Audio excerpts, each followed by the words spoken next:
4 PM news network में दोस्तों आपका स्वागत है। मैं हूं आपके साथ राशिद ज़हीर। ट्रंप का एक इंटरव्यू किया अमेरिका के एक पत्रकार ने, उसके बारे में मैं थोड़ा सा दिखाना आपको स्क्रीनशॉट लगाऊंगा, क्योंकि 60 मिनट करके एक प्रोग्राम है। ये प्रोग्राम जब आता है 60 मिनट का, इसे देखा कीजिए। इसके अंदर वो इंटरनल अहवाल, वो एनालिसिस होता है जो दोस्तों आपके सामने अक्सर मेन स्ट्रीम मीडिया बताती नहीं है। प्रेसिडेंट ट्रंप ने एक्चुअली जो वाइट हाउस का कॉरेस्पोंडेंट का जो एक डिनर हो रहा था, उसमें शूटर्स जो है उसका मैनिफेस्टो निकल कर आया। ये मैंने आपको पहले भी बताया था। उसने कहा कि एक्चुअली एप्स्टीन फाइल के अंदर जितने भी ये लोग थे आरोपी, जो बच्चों के साथ दुष्कर्म करते थे, जो भी बदतमीजियाँ करते थे, उससे वो नाराज़ था। इसीलिए उसने कहा कि मैं ट्रंप को नहीं, उसके एडमिनिस्ट्रेशन को मारना चाहता था। अब ट्रंप का इंटरव्यू किया, उसने कहा ट्रंप ने, आई एम नॉट अ रेपिस्ट, मैं रेपिस्ट नहीं हूँ। 2005-06 के बाद जेफरी एप्स्टीन से इसका कोई ताल्लुक भी नहीं था। लेकिन मैं आपको बताऊं दोस्तों, जॉन कैरी थे अमेरिका के विदेश मंत्री। उनका बयान मैंने आपको कई मरतबा इस तरह से स्क्रीनशॉट लगा के दिखाया है। उसने कहा ये जो नेतन्याहू है, ये क्लिंटन के दौर में भी, बराक ओबामा के दौर में भी, हत्ता ये कि बुश के दौर में भी, ये बराबर आकर के एक ऐसा प्रोग्राम रखता था कि ईरान पर हमला कर दिया जाए, ईरान वेपन्स बनाने वाला है। एक ऐसा डर दिखाया जा रहा था जिससे अमेरिका पूरा डर जाता था। अब ट्रंप की बात सुने, मैंने आपको एक जेफरी सैच का कभी हवाला दिया था, उसका एक बाकायदा पॉडकास्ट आया था दोस्तों, अभी 15-20 दिन, 1 महीना पहले। उसमें उसने हवाला ये दिया था कि जब ये ट्रंप बने भी नहीं थे राष्ट्रपति, उससे पहले से ही इनके दिमाग में मोसाद के और जो ज़ायनिस्ट लॉबी है, उसने ये दिमाग में डाला था कि ट्रंप आपको मार दिया जाएगा, IRGC के लोग आपको मार देंगे। इसी वजह से उसने कासिम सुलेमानी, याद हुआ, IRGC का हेड था, जिसने ये हिजबुल्लाह और तमाम ये चीज़ें जो प्रॉक्सी वार है उसी ने पैदा की थी, उसको इन्होंने मार दिया था। ईरान के, आपको याद होगा, इराक में मारा था शायद, एयरपोर्ट के बाहर। तो उसके बारे में उन्होंने ये कहा ट्रंप से कि आपको मारने की प्लानिंग चल रही है और आपको मार दिया जाएगा भविष्य में। ऐसी एक तस्वीर खींच दी गई थी ट्रंप के सामने। अब बात यह है दोस्तों कि ट्रंप इस बात से डरे हुए थे पहले ही कि आखिरकार ये लोग मेरे पीछे पड़े हुए हैं, किसी भी प्रकार से ये मेरे पे हमला कर देंगे। और यही वजह कि उन्होंने कासिम सुलेमानी का, ऐसे में एक आसिम मर्चेंट नाम का आदमी पकड़ा गया पाकिस्तानी। उससे कहा गया कि कुछ नेताओं को असैसिनेट करना, मोटे पैसे भी दे दिए गए। उसका कसूर इतना था कि उसकी बीवी ईरानी थी, बस उसको मालूम भी नहीं था कि ट्रंप के ऊपर असैसिनेशन होना है, असैसिनेट की जो है ट्राई करना है। 3-4 हमले हो चुके, तो ट्रंप को ये मालूम था कि ये मुझे मार देगा यार, जिसे लिहाजा इसको ख़त्म करना ज़रूरी है। तो ऐसे में दोस्तों ये डराती हैं ज़ायनिस्ट लॉबी। अब वो एक्चुअली एप्स्टीन फाइल के अंदर ही पहले से ही पता था कि ट्रंप को इन्वॉल्व करना है। और जॉन कैरी जो विदेश मंत्री है, उन्होंने कहा कि ये ट्रंप फंस गया उनकी पूरी की पूरी प्लानिंग के अंदर।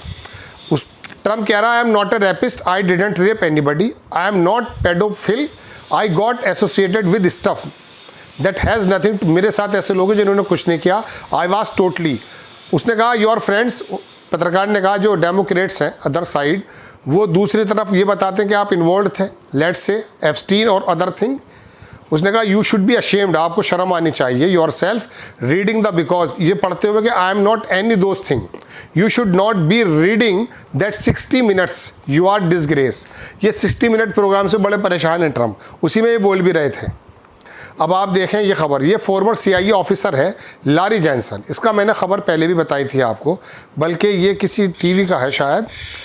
आप अगर कहें तो मैं इसका जो है ना वीडियो लगाऊंगा भी, लेकिन ये कह ही रहे हैं, कंफर्म कर दिया कि ट्रंप का जो होटल का शूटिंग था वो कम्प्लीटली स्टेज था, मतलब पूरा बनावटी था। बॉल रूम के अंदर आया नहीं है, ऊपर से बंदा आया, उसके पास राइफल भी थी, कमरों की तलाश, मतलब बहुत ही ज़्यादा एक बहुत ही घटिया फिल्म का सीन फिल्माया इस बार मोसाद ने या CIA ने या डीप स्टेट ने। उनको मालूम ही नहीं है कि करना क्या है। उन्होंने कहा he says the secret service intentionally broke protocol. जो सीक्रेट सर्विस है, इसके अंतर्गत 26 लोग ऐसे हैं जो इनकी हिफाजत, वहाँ की पुलिस, यहाँ की आर्मी, CIA वगैरह, FBI नहीं करती है। सीक्रेट सर्विस जो है, मौजूदा सदर और जो पूर्व सदर है, उनकी हिफाजत की जिम्मेदारी वहाँ पर एक्चुअली सीक्रेट सर्विस की होती है। तो सीक्रेट सर्विस का उन्होंने कहा कि इंटेंशनली उन्होंने ब्रोक किया protocol, rescuing DJ Vance first while leaving Trump behind. सबसे पहले आपको मालूम है जब वो गोलीबारी हुई है तो पहले JD वेंस को निकाला गया, ट्रंप से पहले। कह रहे उन्होंने ब्रीच किया अपने प्रोटोकॉल को। ये देख सकते हैं आप, इन्होंने जॉनी, ये CIA का पूर्व प्रमुख था। ट्रंप ने अपनी जगह में एक ये भी कहा, he did not fell down while being evacuated from, वो जो भागते हुए गिरे थे ना ट्रंप वगैरह, मैं गिरा नहीं था, बट ही वाज, उन्होंने कहा मैंने पूछा था, जो मेरे क्लोजर ग्राउंड पर लोग एजेंट बैठे थे उनसे मैंने पूछा था, मतलब अपने गिरने को भी मना कर रहे हैं कि नहीं मैं गिरा तो नहीं था। अब ईरान और अमेरिका की एक बात और सुन लीजिए, एक तो बात मैंने आपको बताई दी कि इन लोगों का क्या मुआहदे हैं। Iran is no longer interested in a deal that include limits on its nuclear programme. Iran ऐसी किसी डील में भी इंटरेस्टेड नहीं है जिसके अंदर उनसे न्यूक्लियर प्रोग्राम को रिस्ट्रिक्ट किया जाए। According to Tasnim news agency, Tasnim news agency थोड़ा IRGC के करीब है, ये मैं आपको बता चुका हूँ। Iran is currently only focused on negotiation for terms and the war. वो सिर्फ और सिर्फ फोकस कर रहा है कि लड़ाई को कैसे ख़त्म की जाए, including things like the future of the state of Hormuz. State of Hormuz का क्या फ्यूचर हो ये बात हो जाए, और लड़ाई कैसे ख़त्म हो ये बात हो जाए, और कंपनसेशन दिया जाए जो डैमेजेस वहाँ पर हुए हैं, ईरान को जो बर्बाद कर दिया गया है उसका कंपनसेशन। उन्होंने कहा लिफ्टिंग, उनके ऊपर से सैंक्शन हटाए जाएं, removing on going US naval blockade, और जो अमेरिका का ब्लॉकेड है उसको वहाँ से हटाया जाए। हालांकि 3 प्रपोजल मैंने आपको कल भी बताए थे, जो लेबनान का बड़ा अखबार है अल मयादीन उसने छापे थे।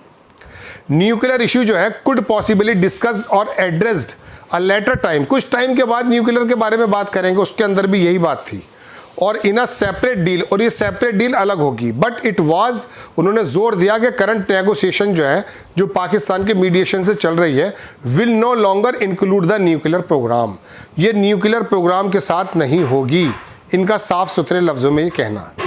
ये दोस्तों 3-4 खबरें थी, मुझे लगा आपको बतानी चाहिए।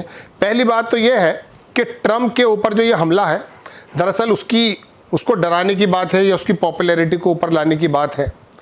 और दूसरी बात यह है कि अगर मिसाल के तौर पे ये जो कोल एलन नाम का व्यक्ति शूटर जो पकड़ा गया है, अगर ये बात कह रहा है, इसके मैनिफेस्टो में लिखा है कि ये एप्स्टीन फाइल में जो आपने दुष्कर्म किए हैं, अमेरिका के बड़े बड़े और दुनिया के बड़े बड़े लोग उस आइलैंड पे जा कर के जो बच्चों के साथ दुष्कर्म करते थे, दुनिया चुप है। ईरान के लोग जो अपनी ज़मीन के लिए लड़ रहे हैं, उनको तो आतंकवादी मैं कह सकता हूँ, थोड़ा सा तस्वीर करते हैं, वो थोड़ा सा सोचते हैं कि आतंकवादी टाइप के लोग हैं।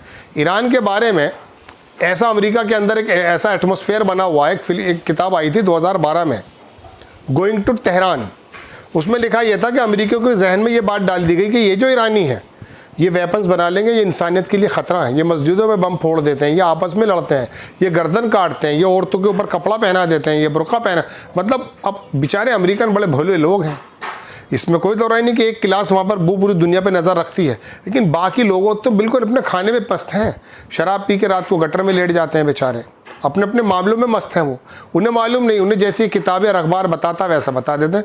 तो ईरान के बारे में पूरी दुनिया को बताए रखा है, लेकिन बहरहाल ईरान अपने हक़ की लड़ाई लड़ रहा है, और ये उनका प्रपोजल है जो मैंने बताया, और ट्रंप की बात भी मैंने आपके सामने रखी है। जय हिंद।